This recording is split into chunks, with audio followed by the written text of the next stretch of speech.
Smith, aka Black Socrates. All I ask is that you think. What's up, everybody? It's your boy Montoya Smith, aka Black Socrates, bringing you to Just My 3 Cents rapid fire live video interactive dialogue every Wednesday night, 8 p.m. Eastern Standard Time. I will say I did not get an opportunity to properly promote tonight's show, but we definitely want to come at you regular, just kind of get you used to the time to get on here as we bang it out for 30 minutes as an attempt to, in a sense, raise the culture, if you will. That's always our goal here with the Just My 3 Cent podcast. I want it to be interactive between me and the audience. And so if anybody jumps on tonight, I will actually consider it lucky, considering that I did not get a chance to promote it like I wanted to. But I am going to actually put the actual link in the comments, because I definitely would love for y'all to jump on with me if you can for tonight. Again, that's our goal every 30 minutes. Just to do a 30-minute rapid fire dialogue where we raise the culture, discuss things that are happening in the news or anything that you would like to discuss. So let me put that in the chat real quick. All right, so hopefully y'all can see the actual link, because again, ultimately the goal is to have you join me.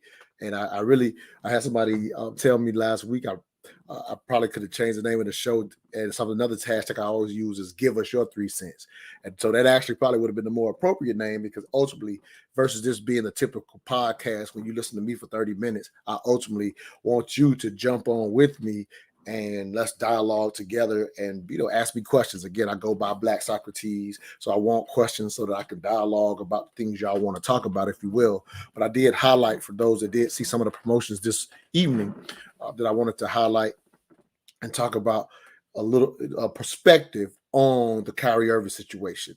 And so let me try to be very distinctive here, in the sense that I'm not trying to get into, in a sense, whether we agree or disagree with Kyrie. For those who are longtime followers, you know that we, in a sense, feel like we specialize in nuance. And so I wanted to, in a sense, dialogue about, in a sense, the decision that Kyrie's made, how it is viewed legally, how it is viewed in the NBA, and get y'all thoughts on it as well. But just, I thought about this since last week, and I got exposed to a actual Facebook Facebook post, I should say, by one of my friends that threw this idea out. And I wanted to go into it and let y'all hear, get my philosophies on it. And so the Facebook post, and I'm doing a paraphrase of it now. One of my friend, it was a friend, he shared a post, and he said, again, this is about the concept of personal choice versus freedoms, right? That's the dialogue that's happening around the vaccination and the mandates. And so the post says something to the effect of, we should just let everybody drive drunk because it's a personal choice. It's a personal choice to whether you drive or drunk, and we should just allow it. Of course, that comment is highlighting how the vaccine conversation is happening now. That, in a sense, this should be a personal choice. The reality of the comment of we should just let everybody drive drunk because it's a personal choice, in a sense, puts the concept of this being a personal choice on its head. Because if we just allow people to drive drunk, remember, we used to have drunk driving laws, right? Eventually what happened in the United States was more people got cars, purchased cars, and drunk driving deaths became an issue. And now we have laws against drunk driving. And it's more so for the safety of others versus you individually may be willing to, drive while drinking or drive while intoxicated. In a sense, that used to be a personal choice, but eventually it became a problem as more people started owning cars, and now we have laws against it. And so that comment is very similar when we start talking about these vaccines and Kyrie making this choice. I'll move into the Kyrie stuff. I just wanted to set it up because I want to play a clip here in reference specifically to Kyrie. And again, feel free to jump on with me. You don't have to agree with me. We just want to have a dialogue and put, as we say on this show, make it make sense. And so putting the drunk driver post again by another friend of mine, I was like, man, I'm going to talk about this because my concern is how we're, in a sense, deducing the logic of this decision and equating it to things that, in my opinion, well, I shouldn't even say my opinion, we're equating it to things that it's not, because we're considering this right to, in a sense, take this vaccine as being a choice to not drive drunk or a choice to put on a seatbelt or not. And the seatbelt, for example, was a mandate that we've accepted. I grew up when we didn't have, I was young enough. I remember my aunt used to always talk about when I was a baby, she would go riding with me, before we even had, was it baby chairs, right? Baby seats. And she used to talk about how when we was young, my aunt would pick me up, and one of her favorite things to do on the weekend was to have me take me with her as her nephew, as a baby.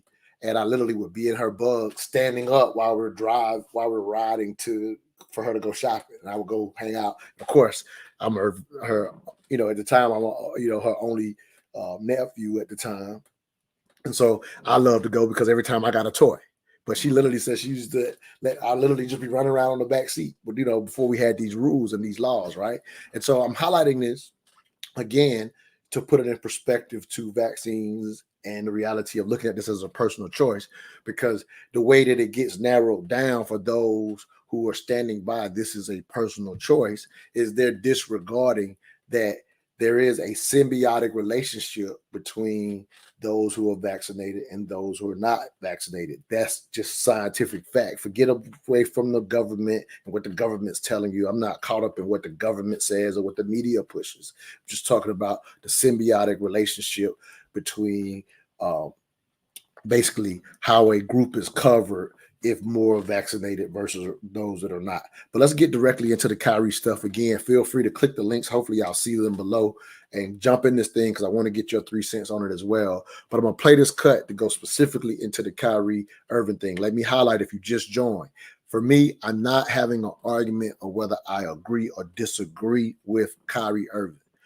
That's not the point of this discussion. The point of this discussion is to get into the nuance of how we're looking at this as a personal choice versus a freedom thing. And I'm just going to lay out, as I was preparing to do the show last week, I came across this just a couple of days ago, and I think it aptly applies to the perspective on the choice versus freedom for Kyrie Irving. This is a cut from Colin Cowherd and Joy Taylor, if you're familiar with his co-host there. Let me make sure I got it lined up, or I had it lined up. Oh, man. I had it lined up. Y'all bear with me. Let me pull it up again. All right. I think I'm trying to get my show ready. Oh, here we go. Yeah, I got it. Of course you're going to talk about it. All right, cool. I got it. Hold on.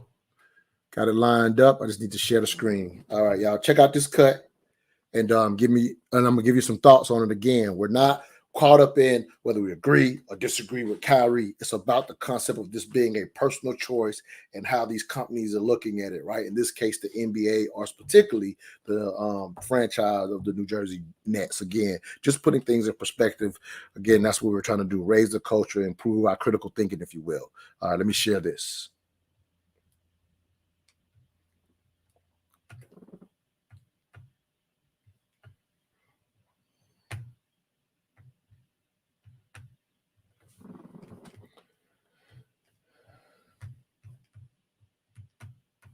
All right, here we go, y'all. Sorry. Coming up right now.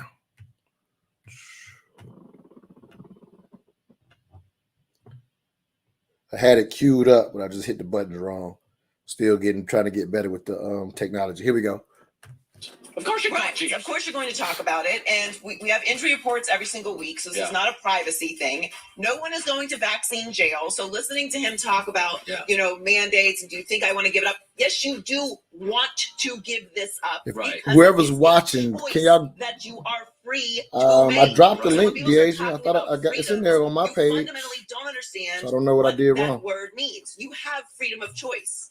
You have freedom of speech. You do not have freedom from consequences. Right. That is not how the universe works. That's right. If I choose to drink this coffee, I might have to use the restroom in an hour. That's how choices work. So there's not this fantasy where you can just do whatever you want and nobody is allowed to react to it. I always said, I have freedom, so do my bosses, and they're richer than me. Like at Fox, I have to get vaccinated. I do have the freedom not to, but my boss is a billionaire, and then he has choices too, and I can't come in the building.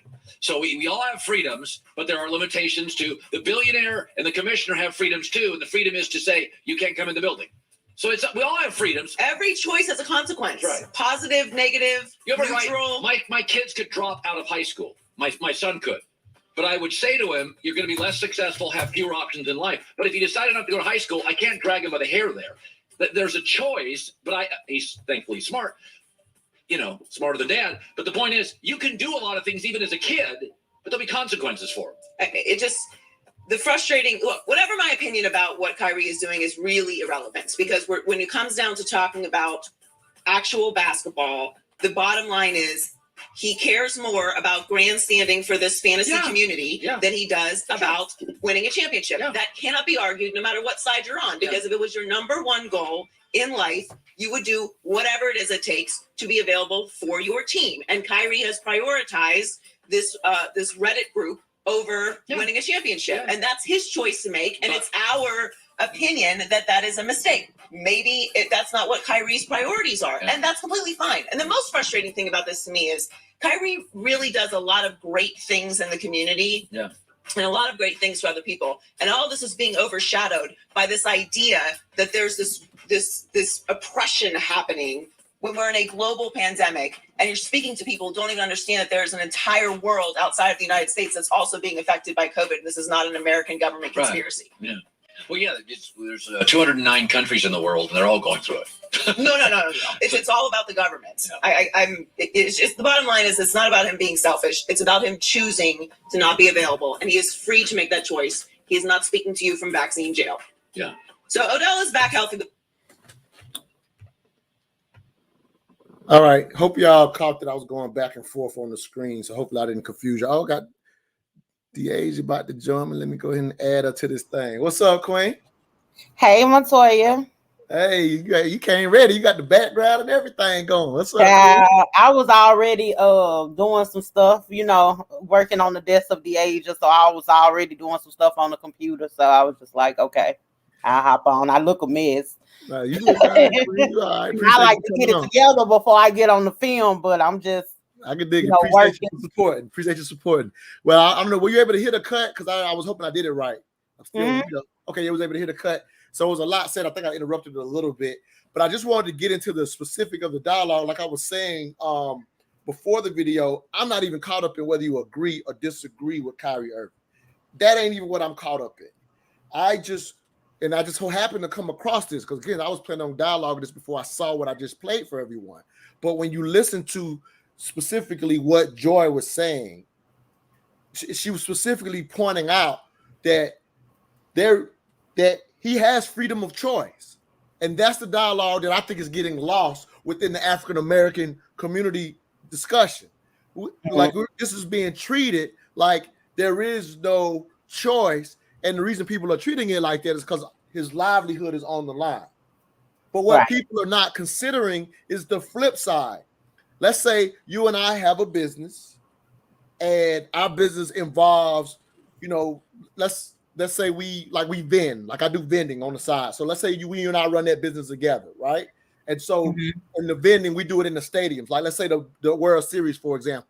And we put together a lot of workers that work in that stadium, and the stadium has a requirement that there's, that we be vaccinated, and we do vending in that stadium. So if you and I are running the business together, we're probably going to comply because that's our livelihood, right? I'm talking about we own the business. So we also would apply it to our workers because that's the requirement. But the reason we're doing it is it's our choice to maintain our bottom line. Right. And so my point being is one of our employees could choose not to for their own personal reasons. We didn't take their choice away. We made the choice to do it because it helps our bottom line. For example, Delta Airline made the choice before the government did anything because it affects their bottom line. So I'm just kind of pointing out that choice goes both ways. We just always look at the owners or the people who own it and make a bunch of money, that they're forcing something when they're just choosing to help their bottom line. Your thoughts, Queen? Yeah, you're absolutely right. And I think this part of the conversation is what is really needed, because people are not looking at the fact that these business owners, they're just trying to protect their assets.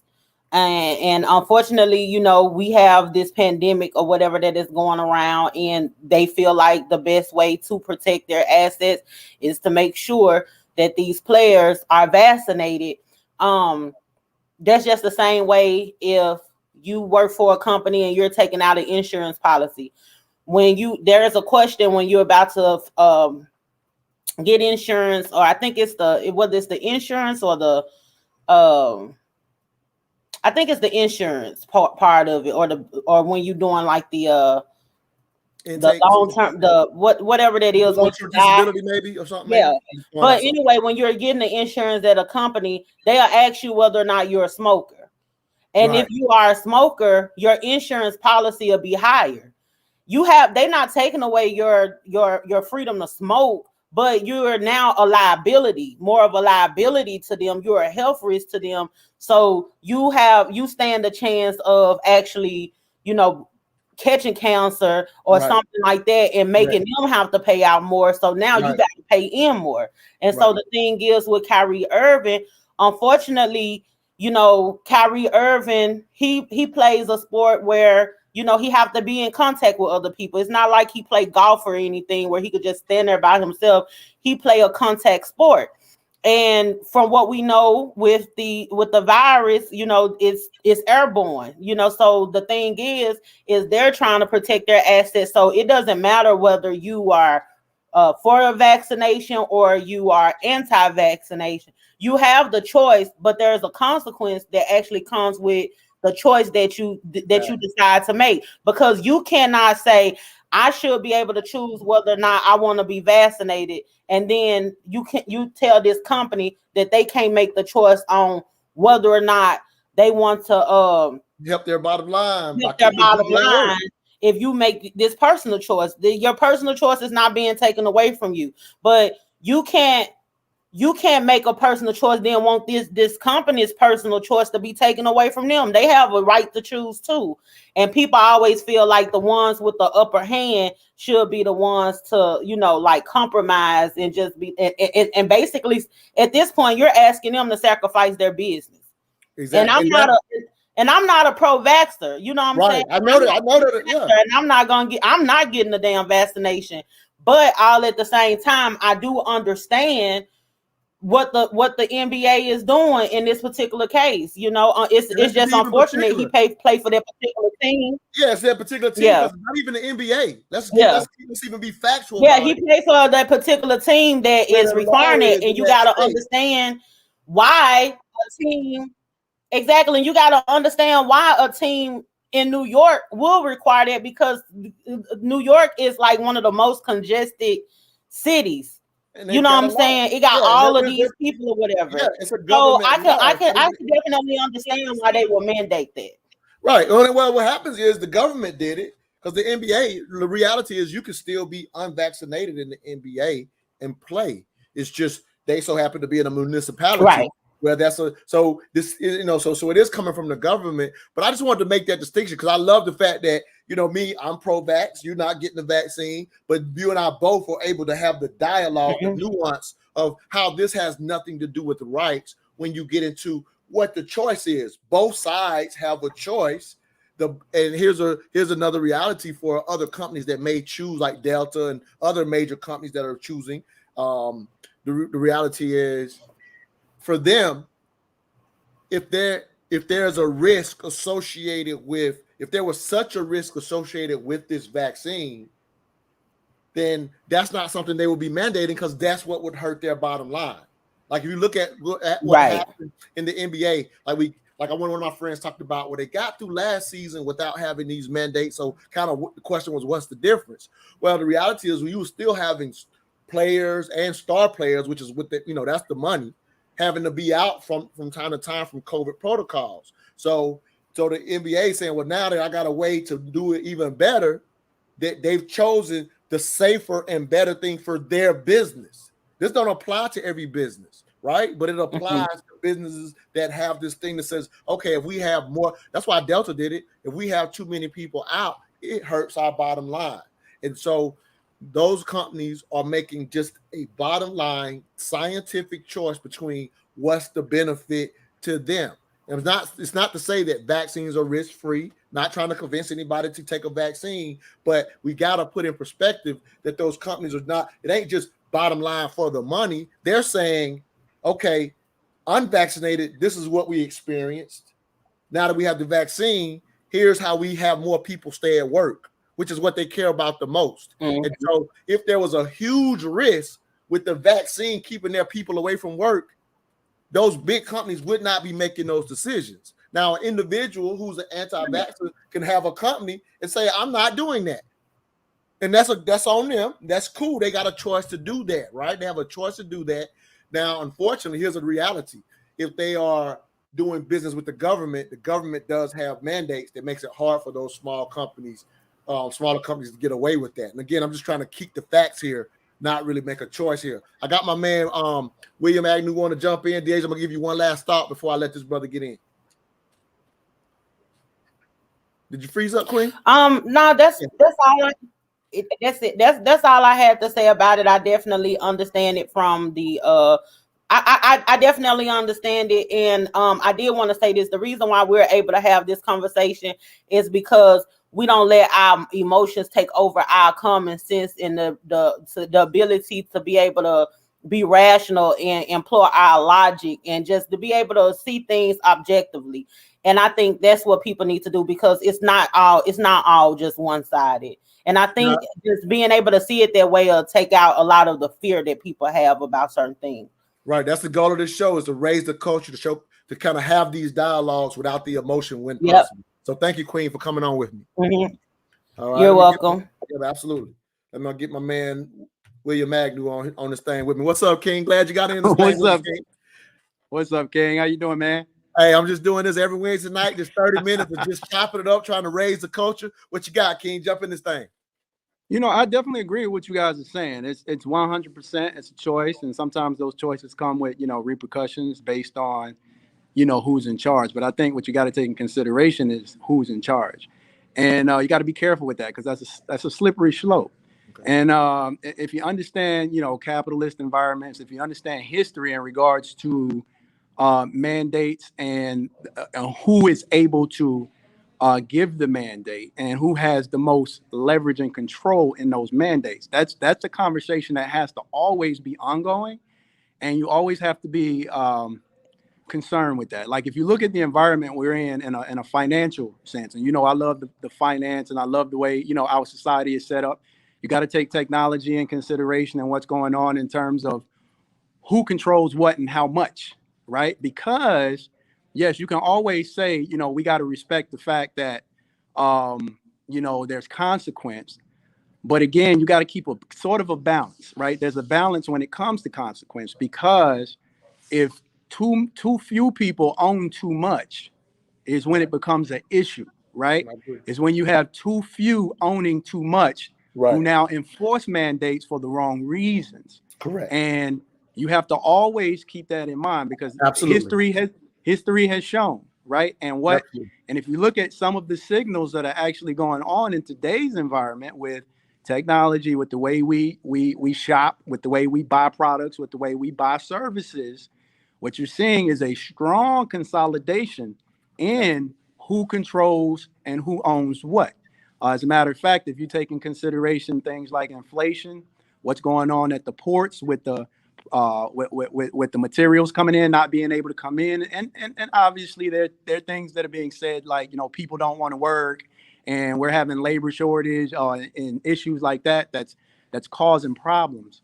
But again, you have to be very aware of who's in charge of these things and who has that that leverage to enforce those mandates, because those things can be, I'm not saying that they are, but they can be used for. Absolutely. I mean, if you just look at our let me political throw this system, out. right? Okay, go ahead. Yeah, just look at our politics, right? Politics. If you look at, the fact that most of our senators, our congressmen are now millionaires, right? I take this kind of stuff in consideration because, everybody has interest, right? And everybody has special interest, right? And so you have to look at these special interest groups, and you have to look at these people who are in power, and you always have to stand up and question them. And so, whereas Kyrie, getting back to Kyrie, where Kyrie has a choice, it's good to have balance. It's good for everybody not to agree. And that's the thing. And I know you always push this, Montoya, and it's okay to disagree.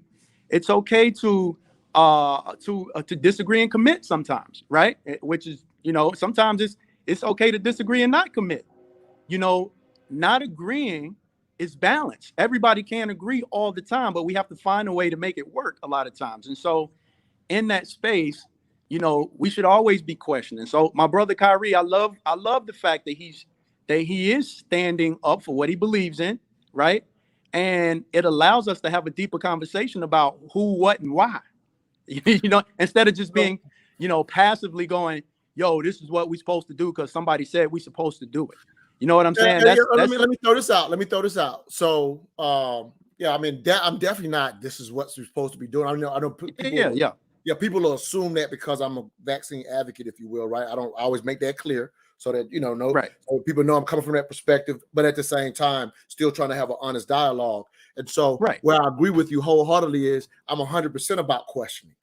You absolutely have to look at those things that you're talking about. Who's in authority? Who's setting the mandates? That has to be constantly done. There is history that supports everything that you're saying. I'm going to throw out a however because I want to hear your thoughts on it. So the however, sometimes when it comes to public health issues, something can look like or align with looking like a mandate coming from a particular group when it might just simply be the health measures. And so, for example, when you look at the history of how pandemics have been handled, we haven't experienced one in 100 years. So you have to go way back to find out that the language was exactly what you see today 100 years ago. And you can go back to even one in the 1800s, not as much to look up and find media-wise at that time, but we can definitely see pictures and the language, and I'm a nerd like that. I like looking at history. And so, so when it lines up, and this is what I remember I said to my friend, here's the thought I really wanted to ask you. So I had a friend in the very beginning that was pushed saying, hey, this is things that are set to come. And what I said to him, and I think you can appreciate this, I says, this was last year. So I was like, while I disagree with the perspective, I told him, I said, but I'll respect the perspective. I says, but let's be honest, at this moment, think about a year ago, and I said to him, at this point, neither one of us knows who's right. This is what I said a year ago. Put it in perspective. I said, neither one of us knows who's right. I says, in the event that we get our hand around this virus, and I said, based on what I'm reading at the time, it doesn't look like it's going to be soon, despite what the media is saying, because I don't care what, me, I don't look at what the media says. I do my own stuff. So I says, for sure. I'm not saying right now, neither one of us knows who's right. I says, but based on this thing, this is going to be with us longer than we expect. I said to him, I said, in the event that scientifically we get this thing under control and these things stay in place, I'll jump right on your side. But you can't know just because it looks like you can't be in a position of knowing it's going to be that. I'm not saying you're doing that, but that's what he was doing. He was knowing these mandates were going to be this. And I was like, neither, you can't know that. You can't take your position. I can't say I know I'm right, but you can't say you're right at this point, especially a year ago. Your thoughts, King? Right. Yeah, I mean, I get it totally because I see it from both sides. Like I'm an entrepreneur, I'm a business owner, so I have employees, right? And I felt the pain of employees not coming to work. You know what I'm saying? So I understand the whole reducing the symptoms thing because from a productive and a profit standpoint, I mean, you're going to be impacted if you have a business, kind of like you guys are saying. If the symptoms are too bad, well, people can't come to work. So if we can find a way to because from what I understand, right, and I don't want to get too deep into the specifics of the transferability, if that's the proper word, is the same regardless of whether you're vaccinated or not. I mean, the chances of you, data due to the latest variants at the just to give a few details. I'm at the end. We don't just keep it 30 minutes, but I'll give you the last for sure. What did I'm gonna go into a piece from my upcoming book. That's how I always in the show. Yeah. What I'll say is at the time of the rollout, that wasn't the case. And so for me, I've watched the science follow what I was saying when I said that to him a year ago.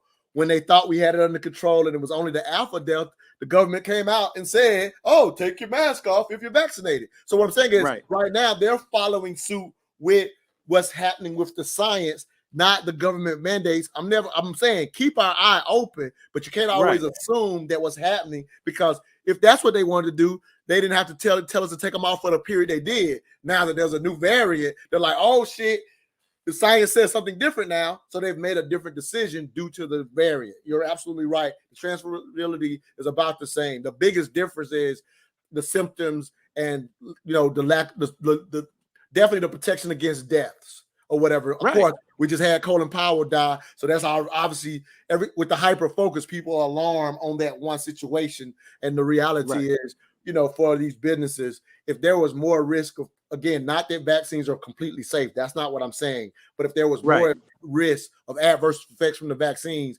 these bigger businesses wouldn't be doing it on their. Some of them are doing it on their own. Your last thought, and then I'm gonna get into this thought, man. Appreciate you, King. Yeah. I mean, I think you guys hit it on the head, man. It's a conversation that needs to be had. I think there's no really right or wrong at the moment in regards to the information that we are exposed with. If you decide, I'm on both sides. I'm with both sides. I'm like, if you decide to take it, you decide to take it. If you don't, you don't. Transferability is about the same regardless of whether you're vaccinated or not. If you want to battle with the symptoms and you feel like you might be, compromised and symptoms might take you out, then take the shot. If you feel like you're healthy enough where, you can create your own antibodies and your body can fight against the symptoms, then, don't take the shot. That's kind of where I am with it. But yes, the misinformation around, like even thinking that the NBA is who's keeping Kyrie from playing. That's misinformation, right? It's not the NBA. Right. Yeah. But it is the government, right? It is the government. Absolutely. And you know me, I'm always going to question authority in regards to who is it in control and why and what is this about as I get the information. And so me personally, I'm going to want the information before I do anything, either way, left or right. So that's just me. And I'm glad you got on, brother. I mean? We open to all that dialogue. I'm glad you gave that different perspective. All right, brother. We out the thing. See you next Wednesday. All right, boy. Yes, sir. Absolutely. So for those that tuning in, man, I always end the show with a piece from my upcoming book, which is also just my 3 cents, coming out at the beginning of next year. Necessary Conversations on Race, Sex, and Culture. And so here's a short piece just in reference to, again, just to highlight, I always comment, my position from a scientific perspective is not what the government's telling you and not what the media is telling you. You can look at the information completely separate of what the government's saying. And so I have a piece called, very short piece tonight called News Media. Black Socrates Speaks, News Media. The propaganda of political narratives used by the news media have always been effective, but with social media, the onslaught is almost unbearable and doused in fiction more so than some fairy tales. In 2020, I take my chance with a news anchor named Pinocchio over Chris Matthews or Rush Limbaugh, because if you listen to them and flip channels, they literally will say the exact opposite information from one another. No way is either one of them right 100% of the time. So it's no wonder why people are so staunched in their own version of the truth, because most never turn to the opposing channel to figure out when their side is lying to them. The one thing I think most people agree on is both sides lie. They are almost as creative as conspiracy theorists who love to look at the outcomes and reverse engineer a story by telling it backwards to fit their premise, retelling the story with their new made-up insights, then putting it up on the internet to make money off our views, buys, and clicks, i.e. 5G conspiracies with this vaccine. Unfortunately, our news media doesn't fall too far from this tree, and therefore they also entertain us to keep us watching. Make it make sense. All I ask is that you think. Holla at y'all. See y'all next Wednesday.